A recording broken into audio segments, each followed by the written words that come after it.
circuit on your car, which is going to be the main culprit if you have fuses that keep popping on your vehicle. Now this video is going to be the second video in a three-part video series I'm doing on how you can diagnose some common electrical issues with your vehicle. So the first part was on how you can find and diagnose an open circuit on your car, and I showed you how you can do this using a test light and a multimeter. And in the next part I'm going to show you how you can find a parasitic draw on your car's battery, which usually drains your battery and causes a no start. And if you're interested in any of those videos, I'll put links to them at the end of this video, so you make sure you watch this video all the way to the end. Alright, so much like the previous video, in order to find a short, all we're going to need is a basic multimeter, a simple test light with an incandescent light bulb, and some wires with alligator clips at the end of them, which will make our life a lot easier. And as always, if you're interested in any of the tools or products I use in my videos, I'll put links to where you can buy them for cheap online down below in the description box. So don't be afraid to click on them and check them out. And for demonstration purposes, we're going to use this very basic circuit for our headlight bulb, made up of our battery, our fuse at the fuse box, our headlight bulb, and our headlight switch. Alright, so let's get on with it. So basically, electrical current would like to find the path with the least amount of resistance from the positive side of the battery to the negative side. And now if you put some wires between these two sides and an electrical load, like this headlight bulb, we can manipulate this to get some work done with this current. So here's an example of a positive short to ground. So here on this circuit, we have a damaged wire on our positive side that has shorted to a damaged ground wire.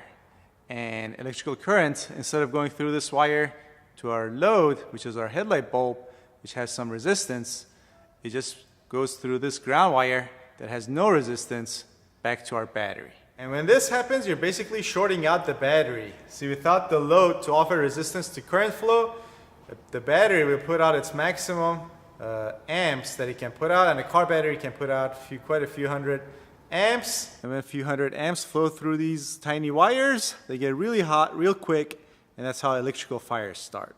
Unless you have a fuse on the positive side of the circuit. So for example, in this circuit, you have a 15 amp fuse here, and as soon as this shorts out here, this is going to pop, saving all your wiring and other components that might be in this circuit. Something you want to keep in mind is that the ground side of your battery is also connected directly to the chassis of your car. And the chassis of your car allows for many circuits in your car and many electrical circuits to get completed that way. So in so many words, this hot wire doesn't necessarily have to get damaged and touch another damaged ground wire. It could simply, wear out or get damaged and rub against the chassis, and it could get grounded and shorted out that way as well. So for example, the battery on this car, as you can see, is in the trunk, and if you look close, you can see this cable from the negative side is bolted into this bracket, which is then bolted to the chassis of this car. And then on the positive side, this thick cable is ran towards the front of the car, and then you can see power supply to this junction box under the hood. Another one from here, I'm going to assume, goes to the starter. And again, these are thick because you need a lot of amps for the starter. And the starter is attached to the engine, which gets its ground by being connected to the chassis by grounding cables. And again, obviously the chassis is grounded by that cable in the back that I showed you. So it's key when you're looking for a short to inspect right by the connector, inspect the wires, make sure they're not worn out and not rubbing against the part of the chassis and getting shorted out that way. Alright, so if a visual inspection doesn't provide any clues, here's how you go about diagnosing it. So you want to go to the connector for which the circuit keeps blowing the fuse. Then you want to disconnect the connector. Next, go ahead and remove your blown fuse as well. And once again, grab your multimeter and set it to continuity. Then you would put your black test lead on a ground. It could be a chassis ground. And you want to put the red test lead at the wire. And this way, we're checking for continuity to ground on this wire right here. And there should obviously be no continuity to ground, so what you want to see is actually a 1 or an OL on your multimeter, which stands for open loop. And those are the only two acceptable readings on your multimeter. If you get any reading, any resistance reading, when you do this test, then you have a short to ground somewhere in that wire, and that's not acceptable. Now for this test, you could also use a test light. You would attach this end to the positive side of the battery, and then with this end, you would touch this wire here, and if you have ground here, this is going to complete the circuit and your test light is going to light up. But the downside of using a test light is if there's high resistance in the short, your test light might not light up, and you might have a false diagnosis. Whereas if you're using a multimeter, at the very least, you're going to get a reading indicating that there's a path to ground possible from this red wire, which there shouldn't be. I know what you're thinking. This checks for a short to ground on this wire, but what if you have a short to ground on this wire or cable that comes from your battery to your fuse box?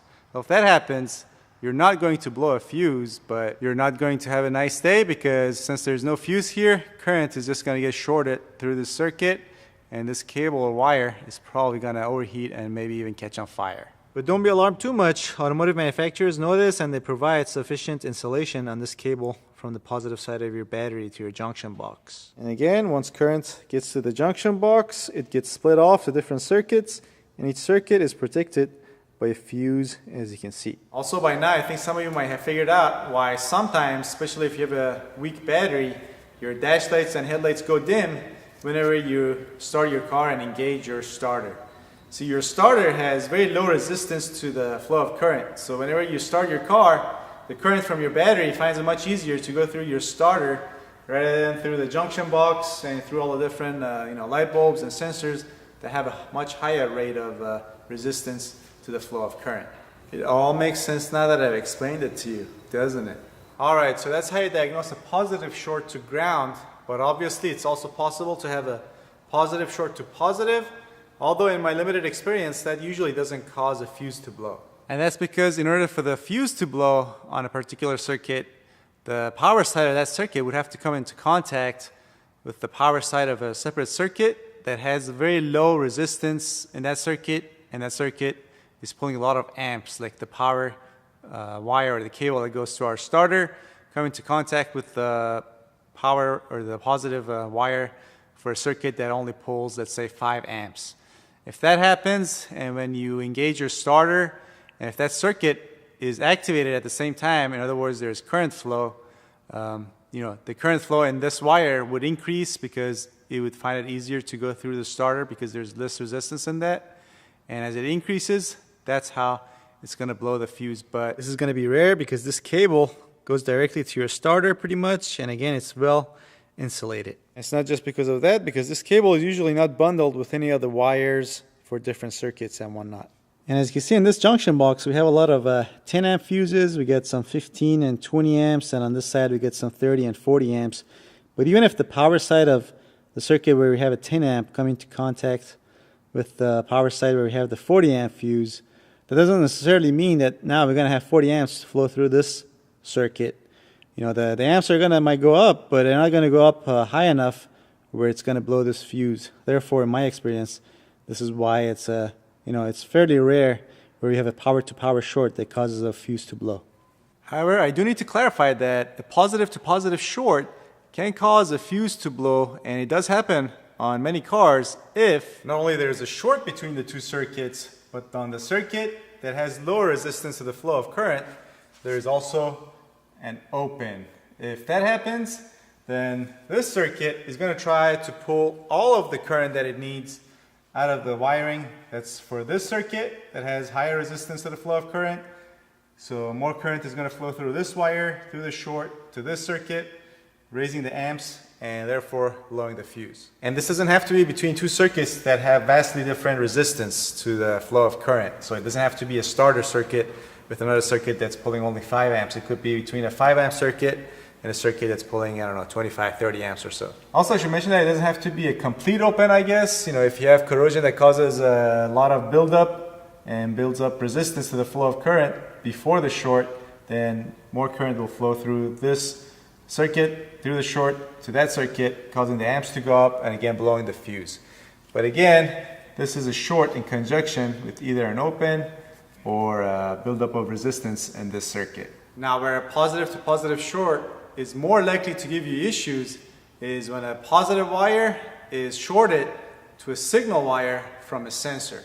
So let's say, for example, this O2 sensor. So as some of you may know, an O2 sensor usually sends out a varying signal between 0.1 to 0.9 volts through a signal wire to your ECU.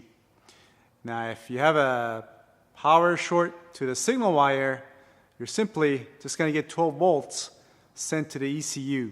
Now this usually doesn't damage the ECU even if this circuit is activated and current flowing through this, because the signal wire is not grounded at the ECU, therefore there's no current flow, but rather you should think of the ECU where it meets this signal wire as a multimeter, where it measures the voltage coming from the O2 sensor.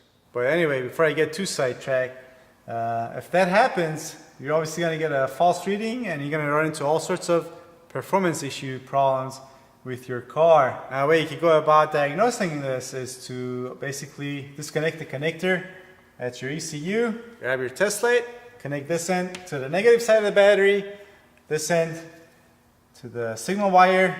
If the light lights up, that means you are shorted to power. Also be careful, what you don't want to use for this test is a multimeter. Because if you do use a multimeter, and of course depending on what type of multimeter you use, you might get a voltage reading here even though you don't have a short to power. That voltage reading is basically, I think, what's called a ghost voltage. And ghost voltage is when you have a lot of different circuits and wires ran side by side each other in a wiring harness. As different circuits become activated and deactivated, that creates a magnetic field which causes that ghost voltage that you can measure with a multimeter at the end of this signal wire. But if you use a test light, your test light is not going to light up with ghost voltage because you obviously need current for that test light to come on. Now, as far as how you can find out to which circuit the signal wire on your O2 sensor is shorted to, first you want to make sure one end of your test light is connected to ground, and then with the other end on the pin for the connector that's attached to your ECU, you're going to have to start pulling fuses one by one, and the one that makes the light on your test light go out is the circuit for which the signal wire of your O2 sensor is shorted to. And again, even this doesn't happen that often. Majority of the time when you're talking about a short on a car, it's a positive short to ground that causes the fuse to blow. And again, this is because the entire chassis of your car is grounded, and the same goes for your engine that's grounded through your chassis, and again, same thing goes for your transmission. And if any hot wire is worn out and comes into contact with any of them, it's immediately shorted out, causing a fuse to blow. So that's all there is to it, folks. But before you go, do me a favor and share this video on your favorite social network. And if you're interested in the first episode or the third episode of this 3-part video series, I'll put links to them on this side of the screen that you can click on. There will also be links down below in the description box as well. Alright, thanks for watching. I'll see you guys next time.